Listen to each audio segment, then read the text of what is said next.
One of the really fun things about this podcast is that I get to meet all these different people who are walking similar paths to me. That is, people who are exploring and promoting creativity. And all these people just come out of the woodwork. And it's really great because it's kind of like finding your people, the ones who just get you. And today, my guest is one of those people. He's on a mission to help people find and live a more creative life. And he's pretty much written a guide on how to do this, which I'm very keen to unpack. So, hello and welcome to Creativity Uncovered. My name is Abby Gatling, and I am on a journey to uncover how everyday people find inspiration, get inventive, and open their imagination. Basically, I want to know how people find creative solutions and then how they use them at home, at work, at play, and everything in between. And my goal for this podcast is that by the end of it, you will be armed with a whole suite of tried and tested ways to summon creativity the next time you need it.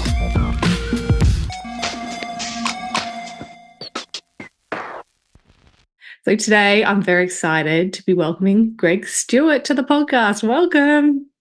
Hi, how are you, Abby? Good. Thank you so much for joining me. Thanks for having me.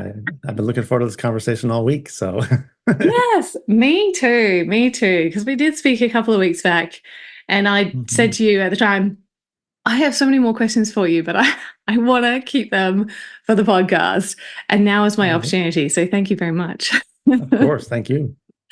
So, Gregg, one of the reasons why I wanted to talk to you is that you have a book coming out that is so down my alley, and I think it'll be so well aligned with this podcast that I wanted to reach out and talk to you about it. So your book is called Let It Out, and tell me a little bit about it. Sure. So Let It Out really is, in many ways, a culmination of the life I've endeavored to lead for the past few decades. Is really just as I had moved from, I grew up in New Jersey and then moved to Southern California to attend art college. And I wasn't really prepared to be at university as an artist. I loved drawing, but the university approach kind of sucked the life out of all the creativity, and I dropped out after only a couple semesters. But my creativity kind of still was relentless within me, the wanting to express myself and engage with my creativity. And so it kind of transformed a bit. And I ended up, within 2 years, I had my first publishing deal as a staff songwriter with EMI, and then soon had a record deal. And then from there started my own record label. And through most of my 20s was a touring musician, not only with my band, but with other bands. I started writing articles as a journalist. I started writing short stories after that, writing songs for other artists. And my creativity just kept morphing on me as certain aspects of one creative endeavor would kind of wind down. It would metamorphosize into something else until I find myself now having walked the walk of being a touring musician and a journalist and a short story writer and a novelist and a screenwriter and and an artist, and even and so getting into all of those things really gave me a frame of reference to really explore what is creativity about. That there's many avenues to kind of explore your creativity, but for me, it's really about what I discover about myself. Where it goes is almost none of my business, and where the journey takes me is always a learning opportunity, not necessarily an arrival state. And I feel like so much of this book really came out of those lived-in experiences, and then culminated really with my father's passing and being with him towards the very end of his life, and him saying, I wish I wrote a book. I could have written a book. And he could have. He could have written a book.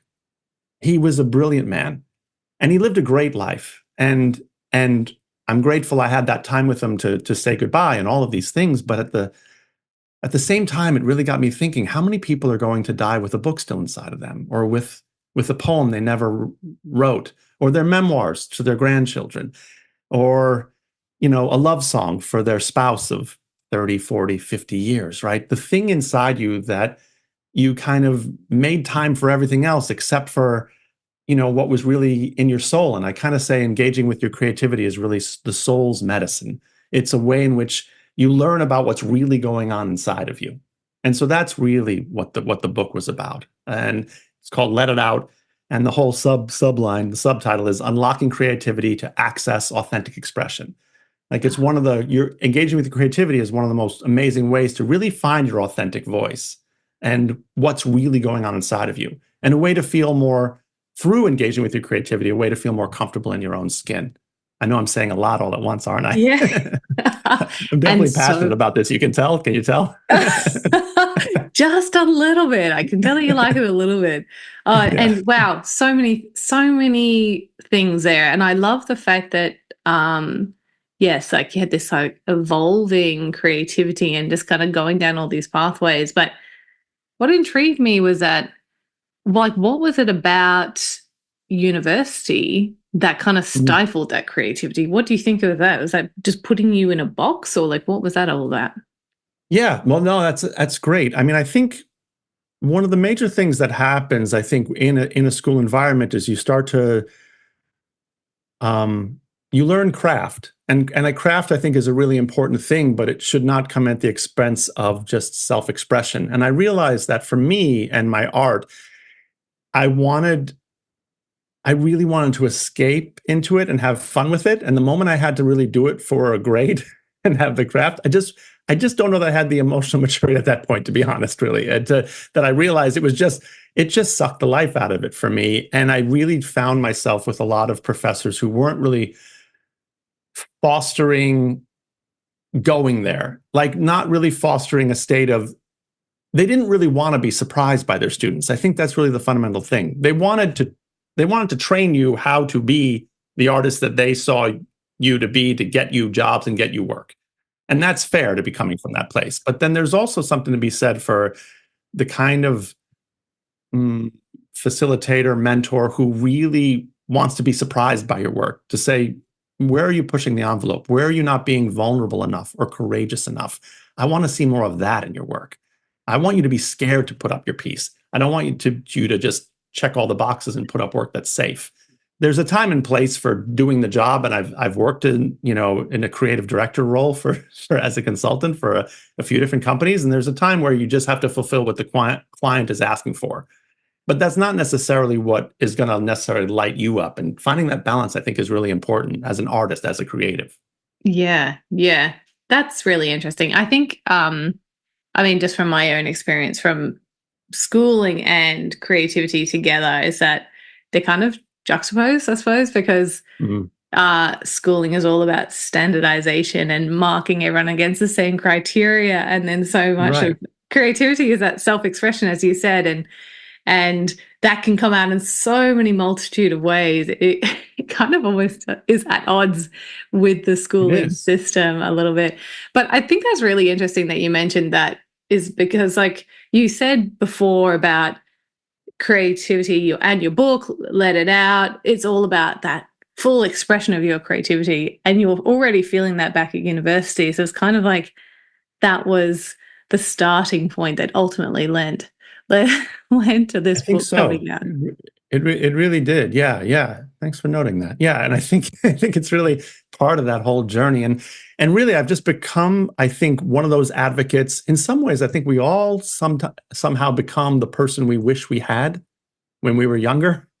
And I feel like me in my consulting work and the workshops that I run now is trying to be that professor that I wanted when I first ended up at university, the one that just really has no agenda other than I want you to go for it. I am right there cheering like a loving parent, cheering for you on the sidelines while you're on the court of your life, And then sometimes to be that drill sergeant when I see you, over procrastinating or talking yourself out of your creativity, and then I blow my whistle at you. But it's all, that's what I love. I love fostering, and supporting people to find their creative voice, and not from a place of necessarily having to be professional at it. I think too often we distill the creative experience down to just commerce and content. And I don't think that's what creativity is really all about. I don't think that's the biggest lesson we can get from creativity is it successful? It's kind of like I say, you don't have to be a professional athlete or a bodybuilder to go to the gym. Like you understand that this is good for your health to move your body and go to the gym. You don't, in the same way, you can engage with your creativity without having to be a professional, artist or musician or screenwriter or novelist. It's just something you get to do for you because you're on the discovery of who you really are through that creative act. Ah, yes, yes, so true. And you mentioned before that it's about the journey, not necessarily the end product or the end destination. Right. But then, the catalyst for you actually writing this book was your father's passing. Definitely. Was that something you felt like the book was going to be part of that journey? Because it does seem like it is like this end product for you. Or was it still an exploration for you? Oh, that's really great. I think the question is I always ask people when they write a new poem or they write a new song, like, what did you learn about yourself? And so I'm still in the debriefing with myself of what this book really meant for me, what I learned about myself. And I think part of it for me was still processing a little bit of grief, knowing that my father left this world not saying everything he had to say, not sharing himself quite as fully as he might have. And again, he lived a great life, but still. And then I start to get concerned, am I going to leave this world not saying everything I want to say? And do I want that for the other people in my life I love and care about? And even absolute strangers. Like, why aren't we leaving behind or leaving some kind of testament to what was going on inside of us? Because we all have such a unique, specific voice in this world. There are 8 billion people on this planet, and no one's lived your life. No one's lived your life, your set of experiences in that quite this way, in this environment. And not only among the 8 billion who are on this planet, everyone who's ever come before then has never really lived your specific life, your experiences, read this exact same books you've read, had the same life experience you've had. And this gives you a brilliant, unique vantage point that I don't think we really own, that we are all of us worthy of a powerful story because we've all lived a unique experience in life. And so I want that. I really do have a yearning, I think, more than a want or a desire, really a yearning for people to express themselves more, what's going on inside of them. Because I Yeah. think it'll create more connection for us on a global society. I believe that's what's possible out of it. Okay. So tell me about that. Like, what's the link between knowing and sharing your unique voice and creativity and connection? So it's like this. You and I grew up on two different sides of the globe, right? We have a lot of things that we can make a long list of the things in which way we are not alike, right? But you and I can have a powerful connection and fall in love with the same song. And me in Southern California could be turning it up and singing it at the top of my lungs, and you in Australia turn it up and sing it at the top of your lungs. And suddenly we're not so different because we both listen to the song and say, that's my life. This is my experience. And that's what creativity brings to us. And not only does that happen for us with someone else's work, it could happen for each other with our own work. I could share with you a poem I wrote. You can share with me something you've made or created. And I can see myself in your work, and you can see yourself in my work. And it makes the world a little bit smaller place anytime we do that and share our authentic expression. I do believe, and it sounds very lofty anytime I say this, that authentic expression is the first stepping stone to world peace, or at least a somewhat more peaceful world, because I we've love that. truly felt seen and known. When you share yourself and somebody says, I get that, I see you, that creates more connection. And so much of why we don't feel connected in this world and feel so isolated is because we're not really sharing our authentic who we are. We tend to just share the opinions of our parents and our teachers, or something we heard on the news or somebody posted on social media, and we share ourselves at that level, not necessarily what's really going on inside of us.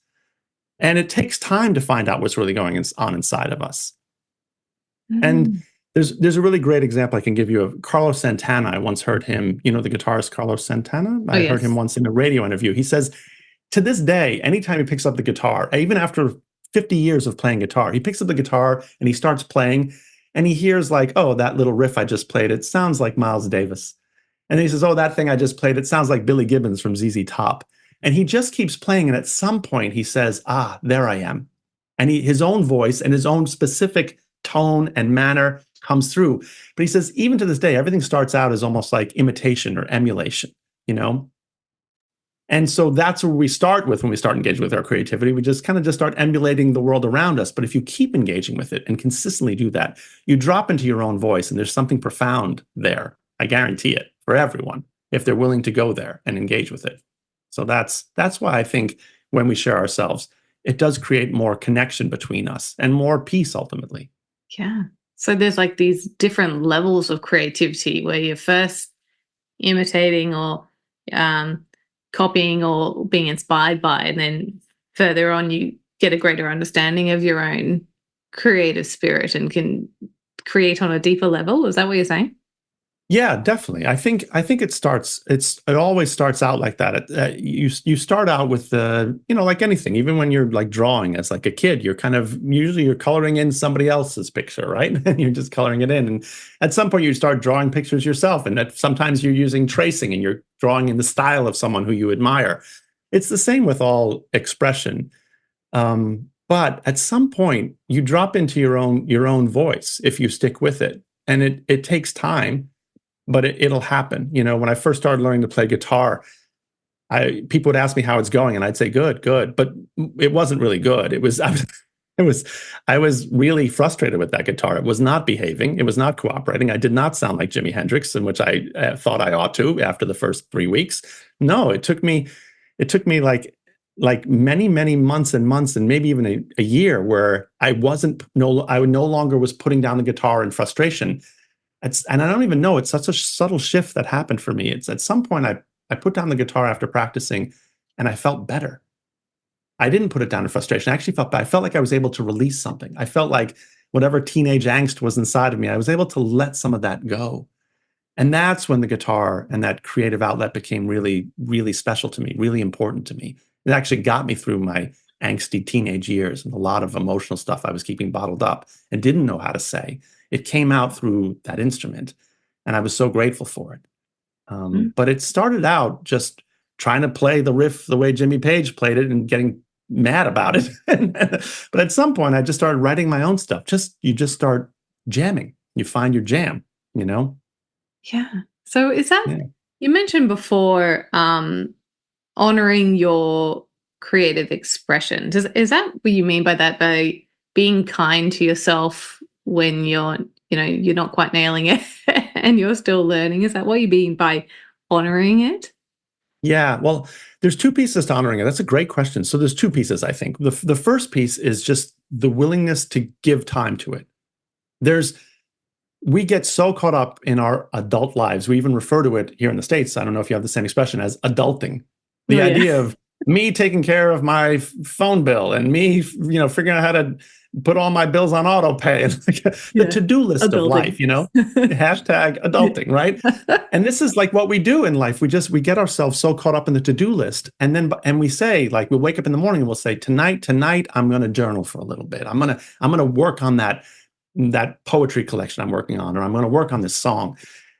And then we go through the whole to-do list of our day. And by the time we get to the evening and finally get dinner ready and, feed the kids or whatever we're doing, and then we're at the end of the day and we have no capacity or vitality left for the thing, that we really wanted to do.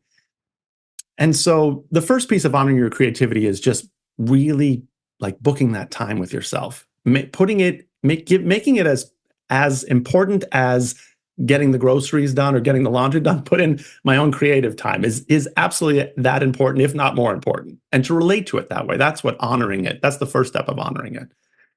The second step, though, is once you get there to the creative time you're booking for yourself, is to be gentle with yourself, is to understand that the only way to grow at this is to fail. That's, unfortunately, I wish there was another way. I really do. But you want to just give yourself permission to, as Neil Gaiman says, make glorious mistakes. Like, just engage with it without any opinion. Just be you can start crafting it and look at it later. Put on the editor's hat and decide, I don't need that sentence, or I don't need that line. That's later. But kick the editor out of the room for now. Kick the self-judgment out of the room and just let yourself play. Because at the end of the day, it is all play. Even when it's cathartic and you're moving through something that's bringing you to tears, give yourself the space to do that. Play, feel, just engage with it. That's honoring it. And so the first part is really just booking the time and honoring it within your life and your schedule. And the second piece is just being gentle with yourself and giving yourself permission to feel. I always say you want to either, until you ugly cry or let your freak flag fly, you're not there yet. So that's what it's about. You want to just get one of those things happening. Does that make sense? Yeah, absolutely. Absolutely. Oh, great. So if people go through the process of, finding their unique voice and starting to actually honor their creative expression, what impact does that have on their life? Like, what changes do you think they will start to be seeing? Well, here's the fundamental thing that I think is important to note is that, I come from a world of, for many years, I've consulted in kind of the natural healing world and alternative medicine. I've done a lot of work writing mission statements and copy for that in that world. And so it's taught me a great deal about the human body. And I think so much of Western medicine tends to engage with the notion that if you have some kind of physical symptom, there must be a physical cause. But I think Eastern philosophy really understands that your current physical health is really a combination of all the things you're doing physically, emotionally, mentally, and spiritually. All of those things are giving you your current level of health. And so you may even know someone who's, physically doesn't treat themselves well and is living a really long life. There are people who can make it to 100 who, smoke and drink alcohol and, eat steak 5 nights a week. And okay, great. But I've never seen anybody stress themselves out to 100. The emotional impact, I think, is almost more profound on the physical body than even physically what you do to your physical body, for the impact on your longevity and your overall level of health. And there's this sense that inside your creativity is the opportunity to really process some of your emotions, your mental state, what's really going on with your subconscious. I can't tell you how many times I've read back lyrics to a song and thought, oh, that's what's going on with me. I didn't even know. I didn't even have the words to express it, but the lyrics really don't lie. It told me what was really happening, what I was really feeling, but didn't have the words to say. It let itself out in the song. And in this way, we can kind of heal that emotional and mental stress. And yes, that will absolutely have an impact on your physical body and your sense of well-being. And that really, by engaging in your creativity, if you do it consistently, you begin to become more comfortable in your own skin. And I think that's the journey all of us are on some levels, is becoming more comfortable and accepting of who we are and knowing ourselves. And creativity is, I think, one of the most powerful vehicles we have for discovering that, for being on that journey. Beautiful. I love that. There's so many parts of that where I just need to sit and think about that. I'll have to listen back to this again soon. But I think that's just wonderful. And I do really think that there is such a link between creativity and your mental state. You mentioned freedom of expression. And I feel that with creativity is that it is like this freedom and this lightness for you just to, just get everything out. Yeah. And it can be in any which way, but as long as you're listening into that and allowing yourself to actually do it. That's great. Yeah. But I will say, as I'm answering this, I'm realizing I'm about to contradict myself. There is one subtle pitfall here. Because people, you can utilize your creativity only to beat yourself up more. This isn't any good. This is garbage. Why is that person having so much success when I'm not? All the pitfalls of comparison and self-loathing. And the idea of, when I talk about being gentle with yourself, it really is coming down to giving yourself permission to, be gentle with yourself and not necessarily get into those places of comparison or utilizing your creativity to maybe further beat yourself up, to say, oh, this is further proof that I'm no good at anything. This is not what your creativity wants with you. This is not why your creativity, your creative spirit wants you to engage with it. It wants to actually lift you up, I believe.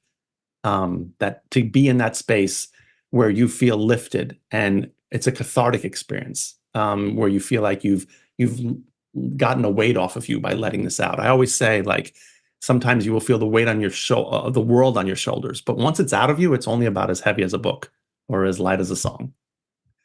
That's what it really is in reality. It feels like the weight of the world when it's inside of you, but if you let it out, it's not that heavy, as heavy as a book. Yeah. And the secret, though, is to not get down on yourself about, or in comparison around, the worthiness of your creativity. Know that you have a unique voice, and that unique voice is worthy no matter what. Mm. And it has nothing to do with how sellable your creativity is. Like I said, it's not about content. It's not about commerce. It's just about creativity for creativity's sake. It's a beautiful thing if you're willing to engage with it and do it and make that time for yourself to discover more about what's really happening inside of you. Mm. It's an interesting thing, the creativity is such a personal thing. And when you start to look outwards, that is where the comparison starts to come in, because you're starting to benchmark yourself against other people. Mm-hmm. How can you build like a creative community around you and stay within that realm of not comparing yourself, but in fact, encouraging each other? That's really great. My wife and I moderate a once a month. It's happening actually this Thursday. A once a month kind of workshop get together called Storyworks here in town. We live in a small town. There's less than 10,000 people here, maybe 8,000 people. That's kind of small by American standards. But we have Storyworks, and we keep 15 slots open, and everybody gets 7 minutes to share whatever you're working on. And it doesn't have to be done. It's not about a performance. It's just, here's a poem I've been working on this week. Here's a song I'm working on. Here's a scene from the screenplay I'm writing. And you just get 7 minutes to share your work and get feedback on it. And it's become a really profound evening. Once a month, just getting together to share what we're up to. And it's beautiful that it's different, all kinds of different mediums and different things, poetry and songs and, essays and some spoken word stories. People just get up and share stories from their lives, and it's always really powerful. It's always just a powerful evening. And always there are a number of things we end up witnessing that are absolutely unexpected. And it's not necessarily even about delivery. We give feedback afterwards, my wife and I, but it's never from a place of critique. I think that's the important thing, is actually what we've learned, because we've both been in classes where it's all about, breaking you down so I can build you up again. I said, but in Storyworks, we just understand that I'm just looking for the thing that moved me. And so that's what I speak to. That line in your poem, this line, I love this. Tell me more about where that line came from in your life. I think you should explore more of that. And I would encourage you to explore more of that in your life. That line, this stanza, that's brilliant. Talk about what we loved. And it's a fascinating thing that's happened over the course of the 2 years that we've been doing the Storyworks monthly events. Everyone's work has gotten better. Everyone's work has grown exponentially because they feel seen and known and safe to share. And they're getting feedback and invited to explore the area that really moved them, that we were moved by. Explore that area. And I've learned fundamentally that it isn't talent that moves the room. It's vulnerability and courage. That's what moves the room every time. And so I would love to see a model like Storyworks happening all over the world if it's possible. Just find people who are making stuff. They don't have to be making the same stuff as you. Find any creative person you know and say, let's meet. I want to hear what you're working on. You can listen to what I'm working on. And we're going to agree to not be critical of it. We're just going to focus on what moved us about it. If there's anything that moved us, find the thing that we can hang our hat on, that we enjoyed, truly enjoyed, and what touched us. And that will begin to continually foster more powerful work. Yeah. It's like a switch between comparison and criticism to having people who are curious around you, who are curious about the work you're doing, and maybe can pose questions to you that you haven't even considered about aspects of your work. That's great. This is the word my wife uses always. Stay curious. Get more curious. Get more curious in your own work. Get more curious about other people's work. Lean into it. Yeah, I love that. Yeah, I very closely equate creativity and curiosity, between, because I just think that without a curious mind, creativity is very hard to achieve. That's true, and it's interesting because I think there's all kinds of aspects of life that are worth getting curious about, and if you can start there, what's sparking my curiosity right now? You can get creative. You can keep discovering and get creative, but that may be the first access point. I think it's a great thing you're bringing up, is just the willingness to observe the world and get out into the world from a place of curiosity. Yeah, more of that. More of that. More of that, please. And I am sure that the people tuning in today will be curious about your book, Let It Out, which I think by the time this goes to air will be live and available. Yes. So tell us how can people get in touch with you, or how can they access your book? Yeah. So I mean, the simplest way, I think, is there's on Amazon. The ebook is available now for pre-order. The book officially comes out though on September 18th, so we may be past that date by the time this airs, which is great. And then the paperback is available then, and the ebook's available. So either one via Amazon is probably the fastest, easiest way on an international level. But my email address is right on the last page of that book, though. So I do really, truly, I'm sincere when I say this.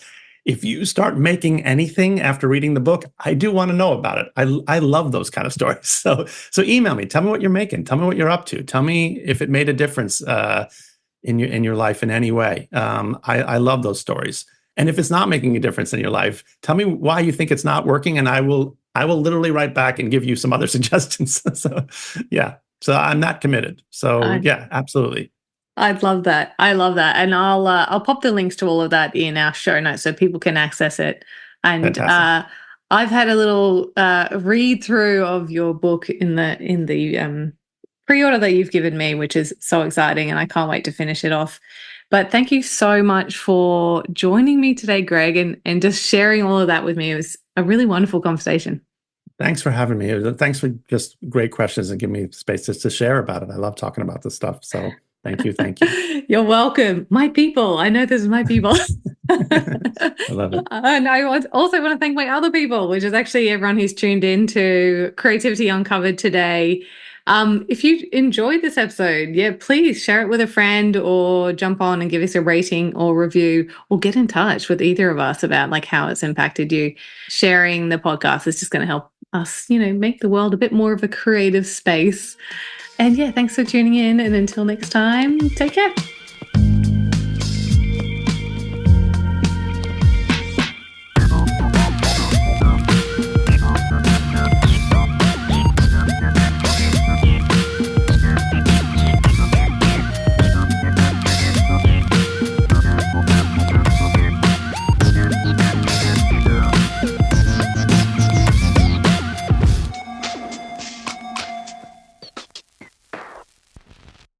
If you've made it this far, a huge thank you for your support and tuning into today's episode. Creativity Uncovered has been lovingly recorded on the land of the Cubby Cubby people, and we pay our respect to elders past, present, and emerging.